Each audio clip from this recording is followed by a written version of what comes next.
시편 127편 1절 말씀 한 목소리로 합독하시겠습니다. 여호와께서 집을 세우지 아니하시면 세우는 자의 수고가 헛되며 여호와께서 성을 지키지 아니하시면 파수꾼의 깨어 있음이 헛되도다. 아멘. 오늘 하나님의 가정, 하나님의 돌보심이라는 말씀의 제목으로 같이 말씀을 나누고자 합니다. 우리가 가정의 시작이 과연 어디서부터 됐을까? 성경에서는 이 가정의 시작, 특별히 자녀를 낳은 가정의 시작이 어디서부터 됐냐면은 이 아담과 하와, 창세기 4장 1절 말씀에 아담이 그의 아내 하와와 동침하매 하와가 임신하여 가인을 낳고 이르되 내가 여호와로 말미암아 등남하였다 하니라. 처음에 인류 가운데서, 가정 가운데서 이제 아담과 하와가 이렇게 동침하여서 이 인간은 창조를 할 수 있는 능력이 없는 존재입니다. 그렇기 때문에 이 아담과 하와가 동침해서 하나님의 법칙을 따라서 자녀를 낳은 그 가정을 이룬 것이 인류의 처음이라는 것이죠. 근데 우리가 알아야 될 것은 과연 이것이 처음이었을까라는 것입니다.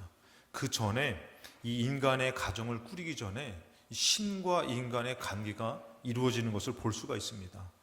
인간의 가정을 허락하신 하나님께서 먼저 이 신과 하나님과 인간의 관계를 말씀하실 때에 창세기 1장 27절 하나님이 자기 형상 곧 하나님의 형상대로 사람을 창조하시되, 그러니까 하나님께서 마치 이렇게 무에서 유를 창조하시지만 인간을 낳는 그런 모습을 말씀하고 있는 것을 볼 수 있습니다. 우리가 생각할 때에 배 아파서 또 이렇게 낳는 자녀가 귀하죠. 그 가정을 꾸려서 낳는 그런 자녀가 귀하지만 그것이 다 하나님 안에 있는 것이에요. 하나님이 허락했기 때문에 그 가정이 형성되는 것이고 그곳에 부모와 자식과, 자식과 부모와의 관계와 사랑이 이루어진 것인데, 따지고 보면 여러분들, 사람의 가정 위에 하나님의 그 관계와 그 이루어짐이 먼저라는 것이에요. 그래서 하나님이 자기 형상 곧 하나님의 형상대로, 그래서 우리는 누구 닮았냐면은 엄마 아빠 닮았겠죠. 그러나 쭉 올라가면은 우리의 근원이 과연 누가 닮았냐는 것이에요. 그냥 우리가 어떤 엄마 아빠지만 엄마 아빠는 또 그 위에 엄마 아빠, 또 쭉 올라가다 보면 과연 처음에 과연 우리 누구 닮았냐 이거예요. 이런 형상이 과연 누구 닮았냐 했을 때 하나님이 자기 형상, 우리는 하나님의 모양을 닮은 것이에요. 좀 이렇게 간단하게 말씀드리면은 우리는 하나님 자녀인 것입니다. 하나님이 그렇게 창조하신 것이에요. 그래서 하나님이 형상대로 사람을 창조하시되 남자와 여자를 창조하셨다. 이 가정이 생성되기 전에 벌써 하나님은 영적으로 하나님이 이런 영적인 관계의 가정을 이루신 것이에요. 그래서 우리가 신앙생활하면서 알아야 될 것은 이 땅에 이루어진 이 가정 위에 하나님 아버지 계심을 우리가 알아야 되고 믿어야 될 줄로 믿습니다. 요한복음 1장 12절에 이 관계가 단절된 것 같은 이 하나님을 우리가 처음에는 잘 믿었겠죠. 그러나 죄의 유혹으로 하나님과 단절돼서 멀어진 우리들의 삶 가운데에 요한복음 1장 12절에 영접하는 자, 곧 그 이름을 믿는 자들에게는 이제 하나님께서 그 모든 것들을 이루시고 또 우리를 위해서 예수 그리스도를 보내주신 것, 우리가 죄가 있어서 죽을 수밖에 없는 존재를 위해서 우리 죄를 위해서 대신 죽어야 될 하나님의 아들을 보내주신 것, 그것을 영접하고 예수님을 영접하고 그것을 믿는 자들에게는 하나님의 자녀가 되는 권세를 주셨다라는 것이에요. 그러니까 마치 이렇게 부모님을 떠나서 이탈해서 마치 부모님과 단절해서 살다가 이제는 저분이 나의 부모님이구나, 저분이 나를 위해서 헌신했구나, 희생하셨구나, 그 돌아와 그것을 다시금 받아들일 때에 이 관계가 회복되는 것처럼 하나님을 인정하지 못하고 믿지 않았던 삶이 이제 어떻게 해요? 하나님이 이 땅을 지으셨고 또 우리에게 이 모든 것을 허락하신 거구나, 예수님을 보내신 이유는 우리를 살리려고 예수님을 보내주셨구나, 이것을 믿을 때에 다시금 그 관계의 회복이 이루어지듯이 하나님의 자녀가 되는 권세를 우리에게 주신다고 말씀하고 계십니다. 13절에 이는 혈통으로나 육정으로나 사람의 뜻으로 나지 않은 것이다. 그것은 여러분들 사람이 나서 이런 관계를 형성하듯이 그런 것이 아니라고 얘기합니다. 그것은 뭐냐면은 오직 하나님께로부터 난 자들이다 그랬어요. 이 표현이 여러분들 인간이 그 아기를 낳는 표현하고 똑같은 것이에요. 우리가 하나님을 믿을 때에 하나님의 자녀가 되는 것은 마치 하나님께서 우리를 낳는다, 새롭게 태어나서 새로운 하나님의 자녀가 되는 그 표현하고 똑같다라는 것이에요. 그래서 이제 하나님께로부터 난 자들이다, 이는 우리가 그것을 믿을 때는 마치 하나님의 우리를 낳아주셨고 우리를 자녀 삼아주신 그런 관계가 되어진다고 말씀하고 계시는 것이에요. 우리가 이 땅 살아갈 때 가정을 꾸릴 때 보면 어렸을 때에 부모가 최고인 것처럼 여겨지잖아요. 막 부모님께 가면 다 되잖아요. 막 더러운 것이 묻었으면은 씻겨주기도 하고, 배가 고프면은 막 먹을 것을 주시기도, 어떻게 모든 걸 다 알아요. 아이가 이제 물론 좀 어렸을 때만 그렇지만 수학 문제를 가져와서 엄마 아빠 이거 좀 풀어줘 하면은 엄마 아빠는 모르는 게 없어. 조금만 지나면은 모르는 게 많습니다. 요즘은 우리 이렇게 아이들이 가져오는 문제들이 얼마나 어렵던지 제가 솔직히 거짓말은 할 수 없고 고백해요. 얘야, 진짜 모르겠다. 진짜 모르겠니? 진짜 모르겠다. 왜 모르냐고 아빠는. 근데 이게 너무 어렵거든요, 요즘 문제들이. 솔직하게 고백을 하는데, 근데 어렸을 때는 부모가 최고인 것 같아요. 모든 해답이 있는 것 같고 도움이 있는 것 같고. 근데 자라다 보니까 부모님도 어떻게 해요? 연약해지더라는 것이에요. 힘을 잃고 그 다음에 예전과 같지가 않은 것이에요. 그리고 또 이제는 부모님이기 때문에 자꾸 말이 많아지는 거죠. 그게 말을 계속 하는 거예요. 다 이르는 말이기도 하지만 어떻게 보면 안 좋게 얘기하면 잔소리와 같은 얘기를 계속 하게 되죠. 이게 어떻게 보면 인생입니다, 여러분들. 내 최고의 부모가 어느덧 힘은 없고 잔소리 하시고 했던 얘기 또 하시고, 그 얘기 정말 평생에 만날 때마다 들었던 얘기인데 오늘도 틀림없이 만났는데 또 그 얘기 하시는 거예요. 그러니까 이제 자녀가 어떻게 해요? 최고였던 부모님을 이제 저분이 최고가 아님을 알게 되는 것이죠. 오히려 부모님이 힘을 잃으니까 어떻게 해요? 공경을 받아야, 도움을 받아야 되는 입장이 됩니다. 성경에서 여러분들 우리가 알아야 될 것은 출애굽기 20장 12절 말씀에 너의 부모를 공경하라. 그리하면, 여러분들 부모가 최고이면은 부모가 공경을 받고 부모가 자식을 축복해야 되죠. 근데 부모가 최고가 아닌 것이에요. 부모가 공경을 받지만 부모가 자식을 축복하는 것이 아니라 그 위에 계신 너의 하나님 여호와가 너에게 준 땅에서 너의 생명을 길게 한다는 것이에요. 그러니까 우리가 부모님이 만약에 최고면은 부모님이 부모의 자녀의 공경을 받고 이렇게 축복해 주지만 어떻죠? 부모가 최고가 아니기 때문에 자녀를 자기의 생각만큼 자기가 원하는 것만큼 축복해 줄 수가 없는 것이에요. 만약에 여러분들 우리가 이 땅에서 자녀를 부모가 축복해 주고 싶다면 뭐 최고로 축복하고 싶겠죠. 근데 그것이 안 되잖아요. 연약하잖아요. 근데 그것이 어떻게 해요? 그렇게 부모를 공경할 때에 부모가 아니라 그 위에 계신 하나님께서 그 자녀를 어떻게 해요? 축복해 주시고 책임져 주신다라는 것이에요. 그래서 우리가 알아야 될 것은 가정에서 부모 위에도 하나님 계시는구나. 그리고 우리가 또 알아야 될 것은 뭡니까? 자녀가 전부일 수도 없다라는 것이에요. 그리고 우리가 어렸을 때 자녀 태어나면 얼마나 이뻐요. 얼마나 귀해요. 또 닮았잖아요, 여러분들. 물론 닮은 사람이 미워 보이면 자녀까지도 미워 보일 수도 있지만, 근데 얼마나 자녀가 이뻐요. 그 자녀가 이뻐가지고 마치 이 자녀를 위해서 평생의 모든 걸 다 쏟아봐도 아깝지가 않게 살아가는 것이죠. 물질을 쏟아부어도, 자기의 모든 헌신과 노력을 쏟아부어도 아깝지가 않은 것이에요. 근데 그 자녀가 전부입니까? 전부가 될 수가 없다는 것이에요.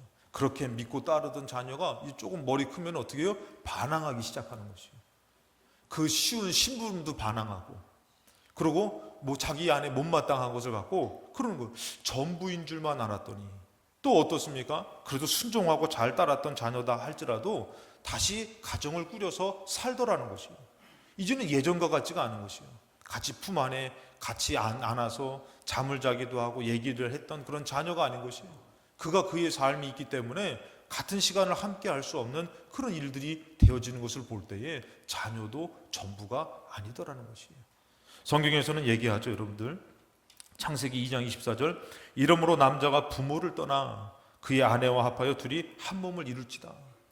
그러니까 여러분들, 내 안에 품 안의 자식인 것 같은데 언젠가는 이제 떠나가게 되는 것이에요. 그도 가정을 꾸려야 되는 것이에요. 이런 모든 것을 볼 때에 우리가 알아야 될 것은 인생의 가정 가운데서 이것이 전부가 아니라 그 위에 이것을 허락하시고 축복하시는 하나님이 있음을 알아야 되는 것이구나. 부모가 전부인 줄 알고 의지하며 살았는데 어느덧 부모는 생명의 기한이다 하면은 이제는 이 땅에서 더 이상 볼 수가 없다라는 것이에요. 그래서 우리가 알아야 될 것은 이런 가정 위에 진짜 우리를 부모로서 아버지로서 사랑하시는 그 하나님을 알지 못하고 산다면은 참 우리의 인생이라는 것이 불행하다라는 것이에요. 자녀로 속상하고 정말 실망하고 부모로 인해서 걱정하고 근심하고 이렇게 살아가야 되는 게 또 인생이라는 것이에요. 그 위에 계신 하나님을 알아야 되는데 성경에서는 이 하나님, 가정을 이루어서 내가 꾸려나가야 될 그런 가정인 것 같지만 그것을 감당할 수 없는 일들 가운데 그 위에 계신 하나님이 도와주시는 그런 말씀들이 있습니다. 특별히 여러분들 아브라함이라고 들어보셨죠? 믿음의 조상 아브라함이 있는데 이 아브라함은 아주 이쁜 여자랑 결혼했습니다. 이쁜 여자가 누구냐면 이제 사라죠. 근데 이 아브라함이 말씀을 따라서 이제 하나님의 말씀을 따라가는데 기근을 만나게 된 것이에요. 뭐 이때 당시에는 지금이야 조금 나을 수 있지만 이때 당시에 기근은 절대 피할 수 없는 재난입니다. 재앙입니다. 근데 큰 기근을 만나서 아브라함이 말씀을 따라갔지만 이 기근을 도저히 감당할 수 없어서 어디로 가냐면 애굽으로 갑니다. 애굽이라는 곳은 나일강이 있어서 많은 그 사람들이 기근을 만나면 피하는 곳이기도 합니다. 아브라함도 그곳으로 피했지만 아브라함 마음에서 걱정이 있었어요. 그것은 바로 뭐냐면은 아내가 너무 이뻐가지고 이 아내 때문에 그때 당시에는 심이 곧 법이니까 이 아내 때문에 죽게 생긴 것이죠. 마음에서. 그러니까 이 아내를 지켜야만 되는데 우리 남자분들 솔직히 우리 필동교회 남자분들은 아내 이쁘면 목숨 걸고 지킬 거잖아요. 그렇죠? 아멘 안 하시는 거 보니까 좀 너무 당연한 얘기를 제가 한 것 같아요. 아니 조금 미워도 못나도 아내를 목숨 걸고 지켜야 되는 게 남편 아닙니까? 근데 이 아브라함은 이 아내가 너무 이쁘니까 이 아내의 미모 때문에 자기가 죽게 생기니까 어떻게 하냐면은 당신하고 나랑 관계를 따져보니까 먼 관계가 있거든요. 그러니까 이 누이라고 얘기해도 전혀 관계적으로 따져 거짓말하는 게 아니에요. 그러니까 가서 내가 어려움 당하면 당신 내가 누이라고 얘기할 거다. 당신 나를 오빠라고 얘기해라. 물론 맞지요, 여러분들. 오빠지요. 근데 이렇게 돼버린 거예요. 이 아브라함이 꾸렸던 그 가정, 자기가 지켜야 될 가정에 위기가 닥쳐온 것이에요. 여러분 솔직히 남자 너무 그렇게 이상하게 보지 마시고 아브라함도 이상하게 보지 마시고 여러분 이런 지켜야 되는 상황에서 어려움을 만나 아브라함이 애굽의 다른 사람도 아니고 애굽의 왕이 사라를 보고서 반한 거예요. 아니 좀 장관이면 내가 어떻게 해보겠는데 어떤 뭐 좀 지주면 어떻게 해보겠는데 이 왕이 보고 반해가지고 어떻게 해요? 약속대로 누이라고 얘기하죠. 그 사라는 어떻게 됩니까? 이 바로가 왕이 애굽의 왕이 그를 데려가는 것입니다. 내가 꾸린 가정이고 내가 어떻게 해고 지켜야 되는 가정인데 사람의 힘으로 안 되더라는 것입니다. 빼앗긴 것이에요.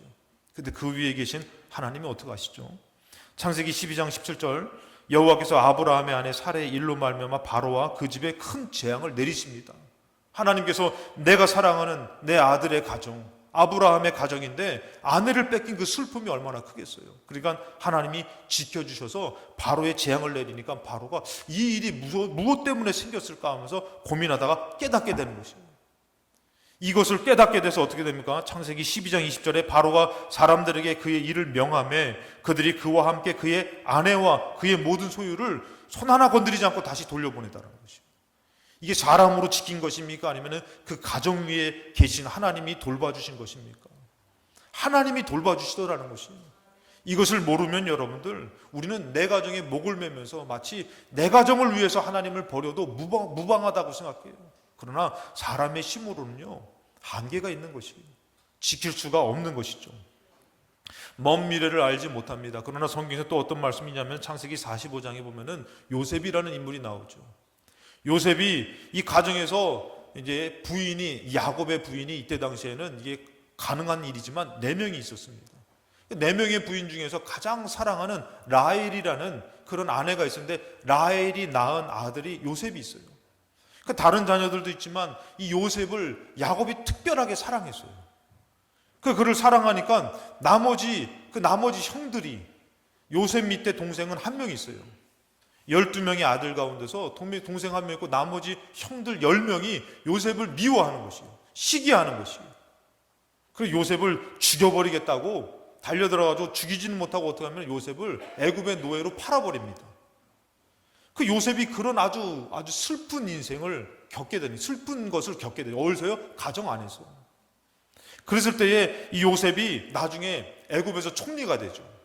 총리가 돼가지고 요셉이 이제는 그 기근으로 말미암아, 이 가뭄으로 말미암아 많은 사람들이 죽음을 겪게 될 때 요셉의 지혜로 말미암아 그것을 극복하게 되는데, 양식이 없었던 이 야곱의 집 형들이 이 애굽으로 양식을 구하러 갔을 때 누굴 만나는 것이요? 애굽의 총리로 되어 있는 요셉을 만나게 되는 것이요. 그때 요셉이 자기가 고백을 합니다. 형들에게 뭐라고 고백을 하냐면 7절에 45장 7절, 하나님이 큰 구원으로 당신들의 생명을 보존하고 당신들의 후손을 세상에 두시려고 나를 당신들보다 먼저 보내셨습니다. 형들이 팔아먹은데도 불구하고, 형들이 나를 미워해서 팔아먹은데도 불구하고 지난 날들을 보니까 당신들이 아니라 하나님이 하신 겁니다. 그리고 8절에 그런즉 나를 이리로 보낸 이는 당신들이 아니요 하나님이시라. 하나님이 나를 바로에게 아버지로 삼으시고 그 온 집의 주로 삼으시며 애굽 온 땅의 통치자로 삼으셨습니다. 왜요? 하나님이 이 야곱 아버지의 가정과 그 가족들을, 우리 형제들을 지키시려고, 그 참 어렵지만 자기가 이 일을 당했지만 지나고선 깨닫게 뭐냐면은 하나님이 이 가정을 지켜주시려고 나를 보내시고 애굽의 총리로 삼으신 것입니다. 여러분들 그 과정을 보면은 정말 하나님이 하셨다라고 밖에 말할 수 없을 정도라는 것이죠.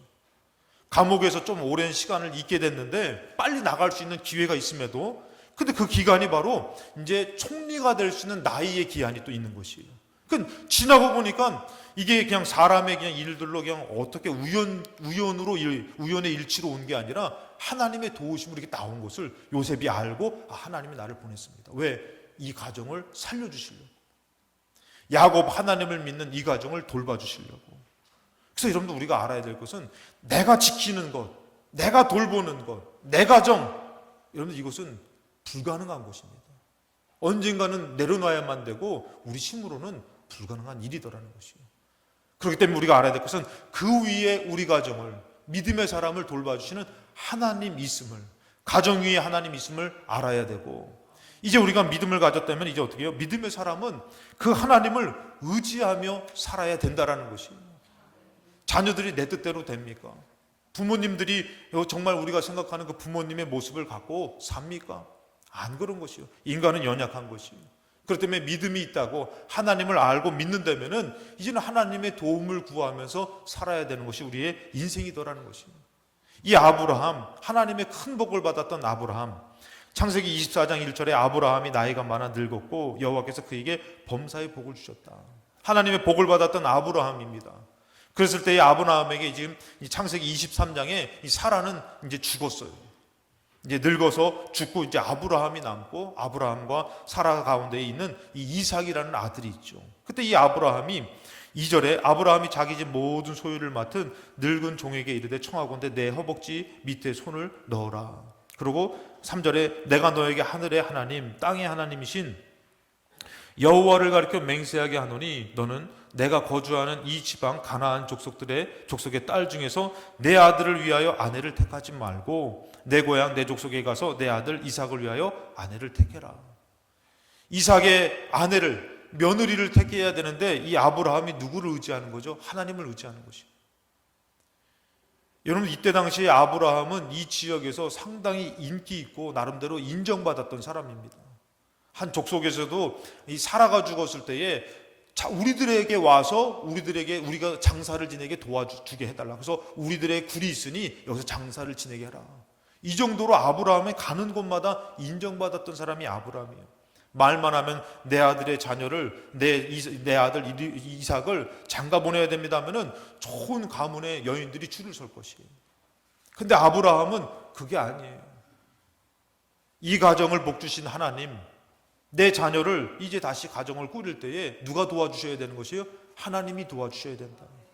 하나님의 인도함을 따라서 하나님의 사람을 만나야 된다 하고 하나님을 의지하더라는 것이에요. 그래도 이제 이삭이라는 사람이 이제 리브가를 이제 하나님의 은혜 가운데 만나서 결혼을 하게 됩니다.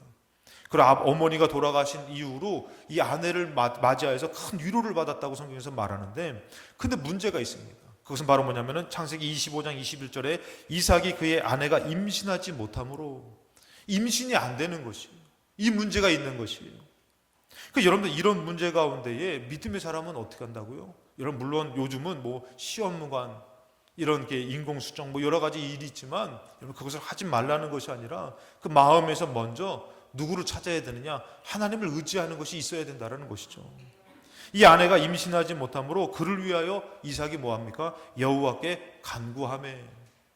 여러분 믿음의 사람들 가운데에 가정에 문제가 생기고 중요한 일이 있으면 뭐 하는 것이요? 하나님을 의지하며 믿고 기도하며 간구하더라는 것이에요. 우리가 믿음은 있다고 하지만 가정에 문제가 있을 때에 기도하지 않는다라는 것은 이것은 어떻게 보면 믿음 없는 것일 수 있다는 것이에요. 그래서 이삭이 여호와께 간구하며 여호와께서 그의 간구를 들으셨으므로 그의 아내 리브가가 임신하였더니, 하나님이 이 문제, 가정의 문제를 그 위에 계신 하나님이 어떻게 해요? 의지하고 하나님을 믿고 따르니까 하나님이 도와주시더라는 것이에요. 마태복음 7장 7절 말씀에 구하라 그리하면 너에게 주실 것이요 찾으라 그리하면 찾아낼 것이요 문을 두드리라 그리하면 너에게 열릴 것이다. 하나님께서는 마치 우리 인간에게 나에게 구하라고 말하셔요. 나를 의지하라고 말하셔요. 그러면서 구하는 이마다 받을 것이요 찾는 이는 찾아낼 것이요 두드리는 이에게는 열릴 것이다. 이렇게 말씀하시며 이렇게 표현하십니다. 너희 중에 누가 아들이 떡을 달라는데 돌을 주며. 자, 구하라고 말하면서 하나님께서 뭐라고 하면은 너희 중에 누가 아들이 떡을 달라는데 돌을 주며 생선을 달라는데 뱀을 줄 사람이 있느냐, 이런 말씀을 하셔요. 마치 하나님을 의지하고 하나님 앞에 구하는 그 관계를 무슨 관계로 말씀하고 계시는 것이요? 아버지와 자녀의 관계로 말씀하고 있다는 것이요. 너가 살아가는 동안에 전부인 것 같지만 너의 한계와 연약함을 아는데 너가 나에게 구하면, 아버지께 구하면 이 아버지가 너에게 좋은 것으로 이루어 줄게. 이 하나님 아버지 되심을 우리에게 말씀하고 계시더라는 것이죠. 11절에 너희가 악한 자라도 좋은 것으로 자식에게 줄 알거든. 그렇잖아요 여러분들. 세상 사람들이 다 손가락질해도 내 자식, 가슴이 아파 걱정을 버릴 수 없는 내 자식, 그것처럼 악한 자라도 자식이 좋은 것을 주는데 하물며 하늘에 계신 너희 아버지께 구하는 자에게, 아버지께서 구하는 자에게 좋은 것으로 주시지 않겠느냐. 하나님을 아버지라고 하나님을 의지하는 자에게는 어떻게 해요? 하나님이 건져주시고 도와주시지 않겠느냐라고 말씀하고 계시는 것이에요. 시편 127편 1절에 여호와께서 집을 세우지 아니하시면, 오늘 말씀이죠 여러분들. 우리가 정말 가정을 위해서는 어떻게 보면은 정말 이것은 포기하지 말아야 될 일이고, 인생 가운데서 직장이 있습니다. 공부하는 학교가 있습니다. 근데 이 가정은 어떻게 보면 근원과도 같은 것이에요. 다른 곳에 중요한 것이 있지만 이 가정만큼 중요하다고 얘기할 수가 없는 것이죠. 근데 성경에서는 여호와께서, 그 하나님께서, 우리 가정을 허락하시고 우리 인생을 허락하신 하나님께서 집을 세우지 아니하시면 세우는 자의 수고가 헛되다라는 것이에요. 우리가 가정을 위해서 애쓰지만 하나님이 안 계셔버리면은 그 애씀은 헛된 수고일 뿐일 수 있다라는 것이에요. 연약하다라는 것이죠. 여호와께서 성을 지키지 아니하시면 파수꾼의 깨어있음이 헛되다라는 것입니다. 하나님이 우리가 생각할 때는 이 성을 우리가 깨어서 있는다고 하면은 잘 지킬 수 있을 거야. 그런데 강력한 적이라든지 내통하는 적이라든지 이런 적들을 만났을 때는 감당이 안 되는 것이에요. 사람의 힘이 아니라 어떻게 해요? 하나님이 있어야지만 그 성의 보호하심과, 여러분 이스라엘의 우리가 구약을 통해서 나라를 볼 때에, 나라가 세워졌을 때에 연약하고 힘없는 나라인 것 같지만 하나님의 도움을 구할 때는 어떻게 하죠? 하나님이 거기서 막 이기게 하시는 것이에요. 건져주시는 것이에요. 별의별 일들이 다 발생하는 거죠. 전쟁을 딱 나가는데 싸움이 안 되는 거예요. 상대편이 너무 강력하고 무기도 좋으니까 하나님이 때로는 뭐 우레를 내려가지고 비를 내려가지고 그들이 끌고 왔던 그 수레, 그때 당시에 이 수레는, 이 병마는 뭐냐면은 전차와도 같은 것이. 근데 비가 내리다 보니까 이 수레가 오히려 그 비 가운데에 침몰되더라는 것이. 사용할 수가 없어. 그 사람들은 오히려 그것이 걸림돌이 되는 것이죠.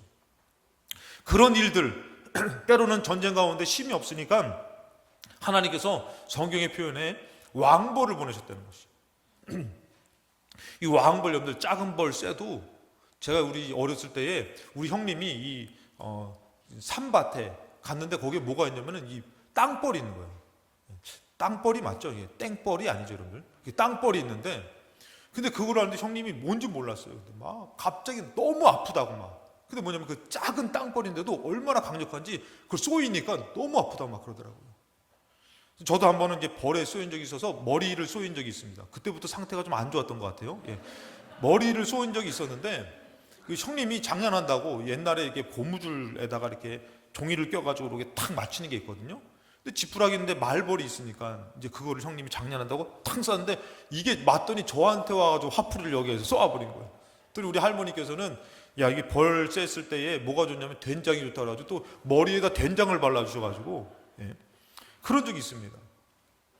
여러분들 그 벌을 쐈을 때에 이 벌이라는 것은 아주 강력한 무기가 되죠. 근데 이 이스라엘 백성이 연약하다 보니까 하나님께서는 때로는 벌을 보내가지고 상대편을, 이스라엘은 전혀 쏘이지 않고 상대편을 공격했다고 말씀합니다.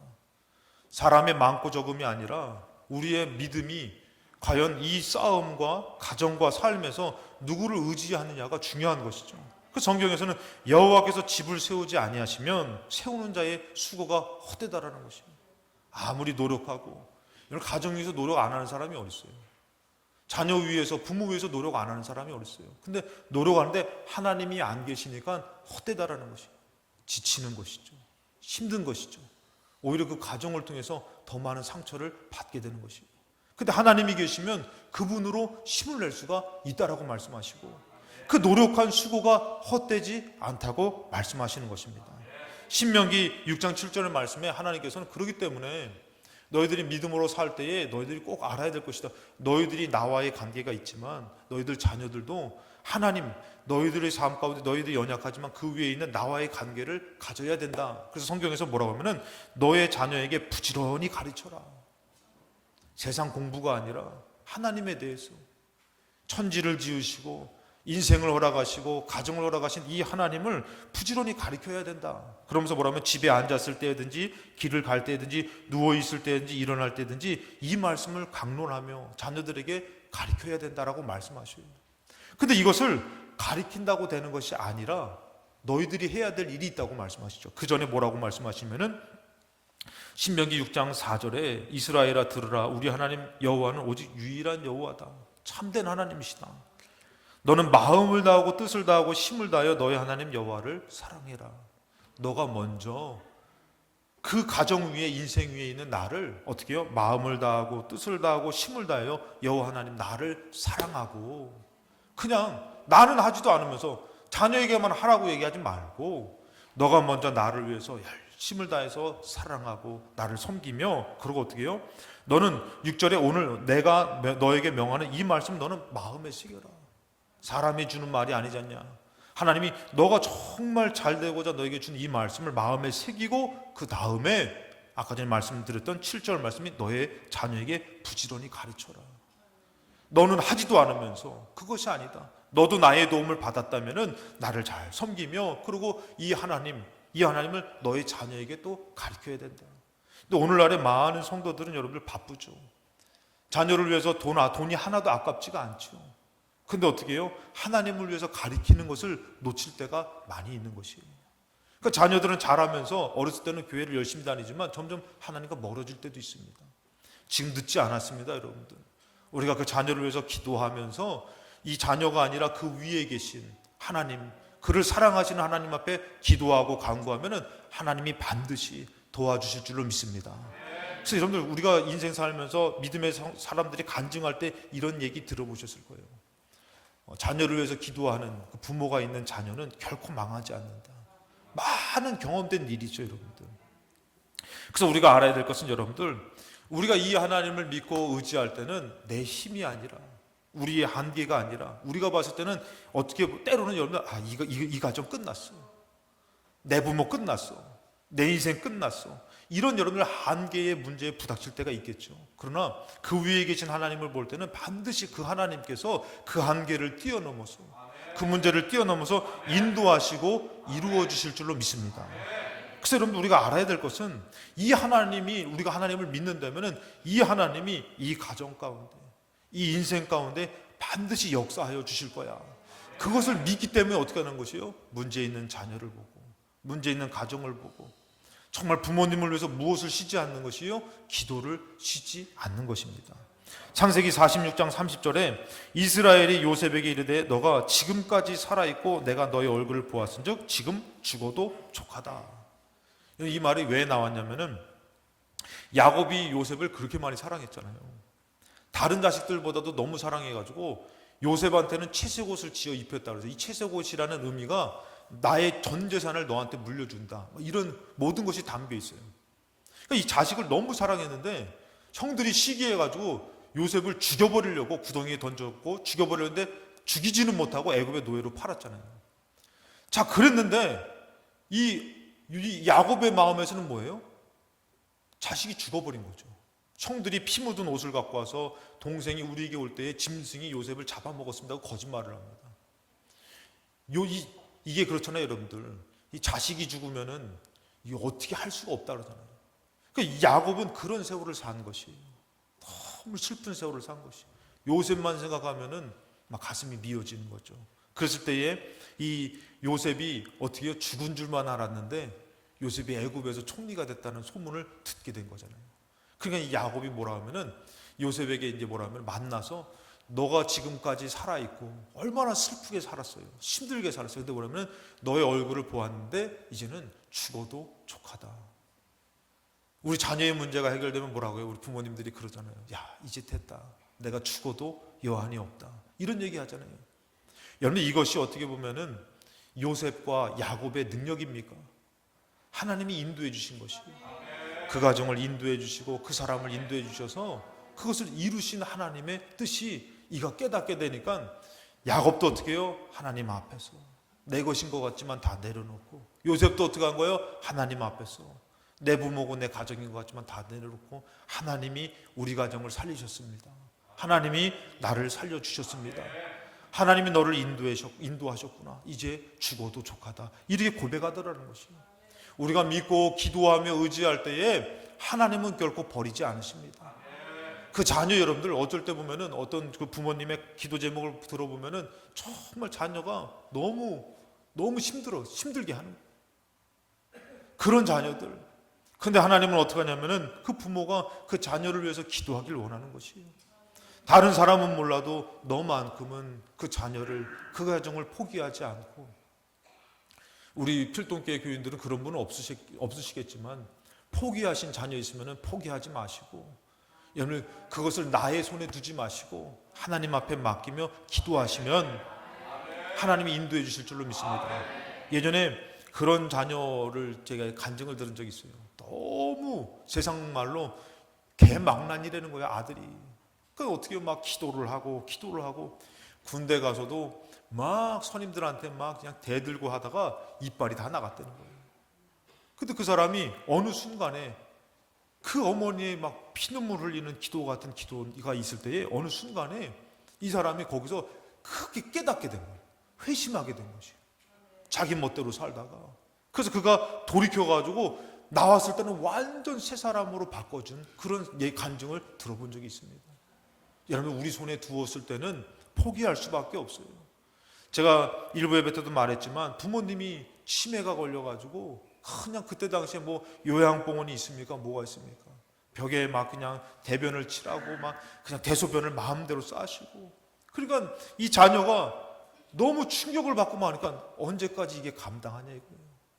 근데 그분이 힘들 때마다 하나님을 의지해가지고 그것을 잘 이겨내니까 그때 당시에는 92세에 하나님 부름을 받아서 이렇게 갔다라는 것이죠. 그게 감당할 수 있는 것은 여러분들 때로는 자녀의 사랑, 부모의 사랑으로도 안 될 때가 있는 것이에요. 하나님의 도움이 있어 하나님이 인도할 때에 그것을 감당할 수 있는 것이 우리의 인생이라는 것이에요. 그래서 우리는 하나님을 믿고 의지해야 되는데, 사울이라는 여러분들 하나님이 이스라엘의 왕으로 세웠던 이 임금이 자기가 여러분들 하나님이 버리면서 이 나라를 어떻게 해요? 자기가 왕이고 자기 아들에게 물려주고 싶었던 것이에요. 그 사울이 뭐라고 얘기하면은 사무엘상 20장 30절에 사울이 요나단에게 화를 내며 그에게 이르되 폐역 무도한 계집이 소생한, 자기 아들에게 얘기하는 것이요. 자기 아들이 자꾸 다윗을 얘기하니까 이 속된 말로 이겁니다. 좀 용서하고 들으세요. 이 잡놈의 새끼야. 너가 지금 무슨 소리 하냐? 이 나라가 지금 내가 왕이고 너한테 물려줘야 되는데 왜 자꾸 다윗 얘기하냐? 그 나라가 사울의 나라입니까? 하나님의 나라지. 그 가정이 자기의 가정입니까? 하나님의 가정이지. 근데 요나단이 자꾸 요나단은 싸움 못하는 사람이 아니었어요. 인정받았던 사람이에요. 누가 봐도 왕감입니다, 여러분들. 근데 자꾸 다윗을 얘기하니까 사울은 듣기 싫은 것이에요. 그러니까 뭐라고 얘기하면은, 제가 아까 전에 왜 강력하게 얘기하면은 그 말이에요, 여러분들. 뭐라고 하면은 화를 내며 요나단에게 그에게 이르되 폐역 무도한 계집의 소생아, 이 잡놈아, 이렇게 얘기하는 거예요, 여러분들. 자기 아들한테. 그러면서 뭐라면은 너가 이새의 아들 다윗을 얘기하는 거 택한 것이 너의 수치와 너의 어머니의 벌거벗은 수치가 됨을 너가 어찌 알지 못하냐. 31절에 이새의 아들이 땅에 사는 동안에 너와 너의 나라가 든든히 서지 못해. 이 나라 우리 거야. 우리가 해야 돼. 우리가 지켜야 돼. 너가 왕이 돼야 돼. 그런즉 이제 사람을 보내어 그를 내게로 끌어오라. 그를 죽여야 할 것이다. 다윗 죽여버려야 돼. 근데 그게 자기 뜻대로 됩니까? 안 되더라는 것이에요. 나라도 내 뜻대로 안 되고 가정도 내 뜻대로 안 되고. 그렇다면 여러분, 우리에게는 복인 것이에요. 그렇다면 이 문제 가운데, 이 한계 가운데, 이 슬픔 가운데 하나님이 도와주실 거야. 그래서 그분을 의지할 때는 어떻게 해요? 하나님이 도와주시는 것이죠. 그래서 다시 한 번 더 시편 127편 1절에 여호와께서 집을 세우지 아니하시면 세우는 자의 수가 헛되지만, 만약에 반대로 여호와께서 그 집을 세워주시면, 하나님 이런 가정도 세워주실 겁니까? 이런 나라도 세워주실 것입니까? 이런 교회도 세워주실 것입니까? 이렇게 마음을 먹었는데도 하나님 뭐라고요? 하나님이 세워주시면 가능하다. 너 이것을 믿느냐? 하나님 내가 믿겠습니다. 지금 보여지지 않지만, 답답하지만 내가 믿겠습니다. 그래서 어떻게 해요? 포기하지 않고 자녀를 위해서 기도하고 부모를 위해서 기도하고, 다 망한 가정이라 할지라도, 아무것도 없는 삶이라 할지라도 하나님 믿고 기도하면은 그 가운데 주시는 은혜와 인도하심과 이루심이 반드시 우리 삶 가운데 있을 줄로 믿습니다. 그런 도움이 있는 것이에요. 살아서 안 된다면은 살아계신 하나님께서 우리는 떠나지만 하나님께서 이 땅에 반드시 불꽃 같은 눈으로 그 기도를 들으신 하나님께서 이루실 줄로 믿습니다. 우리 한 말씀만 더 말씀을 나누고 찬양하며 기도하실 때에 누가복음 15장 24절, 이내 아들은 죽었다가 다시 살아났으며, 이런 표현을 씁니다. 정말 부모 아버지를 향해서 망나니와 같이 당신 죽으면 줄 그 분깃을 내게 주소서, 내가 좀 내 멋대로 살고 싶습니다. 저번에 말씀드렸지만 아버지 살아있을 때에 유산을 받을 때에 3분의 1 값을 받는 것이 유대인의 법입니다. 근데도 불구하고 3분의 1도 좋으니까 내가 이놈의 집구석 떠날 테니까 그거 당신 죽기 전에 죽지는 않았지만 죽으면 죽고 나한테 3분의 1도 좋으니까 나 달라는 것이에요. 이런 망나니와 같은 아들이 멀리 떠났지만 그게 크게 깨닫고선 돌아왔을 때 아버지가 하는 고백이더라는 것이에요. 이 내 아들은 죽었다가 다시 살아났으면 내가 잃었다가 다시 얻어노라. 사랑하는 여러분들, 우리가 포기하지 않고 자녀를 위해서, 가정을 위해서 기도할 때에 하나님께서 우리의 삶 가운데 다 끝난 것 같고 잃은 것 같지만 하나님이 도와주셔서 다시금 회복해 주시고 도와주시니, 여러분들이 가정의 전부가 아니라 그 위에 계신 하나님 아버지를 믿으며 이 영적인 가정을 이루시며 하나님으로 풀려지는 삶이 되시기를 주님의 이름으로 축원합니다.